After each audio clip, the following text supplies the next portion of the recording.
Magandang araw mga koys at mga sis. Ako po si Koys Tony ng Alpha Rho Sigma 1965 Omicron Chapter. Ako po ay bumabati sa lahat ng mga brother and sister saan mang panig ng mundo ng maligayang ika-61 taong anibersaryo ng Kapatirang Alpha Rho Sigma 1965. Sa loob ng 6 na dekada at higit pa ay nananatili ang diwa ng pagkakaisa, pagtutulungan, at pagmamalasakit na naging pundasyon ng ating samahan, mga ding at sis.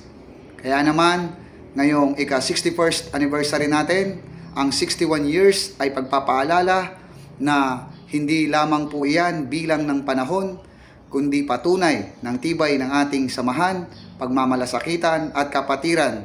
Ito ang magsisilbing daan para tayo ay mas lalo pang mag-alab sa pagsiservisyo natin, mga brother and sister. Kaya naman sa lahat ng mga ding and sis, kayo po ay naway gabayan ng ating Panginoon sa pagdiriwang ng ating anibersaryo. At anuman ang inyong marating sa buhay, alalahanin ninyo ang kasaysayan ng ating kapatiran. Maraming salamat sa lahat ng mga brother and sister na patuloy na sumusuporta at nag-aalab ang mga puso sa pagtulong sa ating bayan at komunidad. Tandaan po natin na ang kapatiran ay hindi nasusukat sa dami ng bilang, kundi sa totoong pagtutulungan sa hirap at ginhawa. Tandaan po natin din na ang Diyos ang siyang tunay na mas makapangyarihan. Long live Alpha Rho Sigma 1965!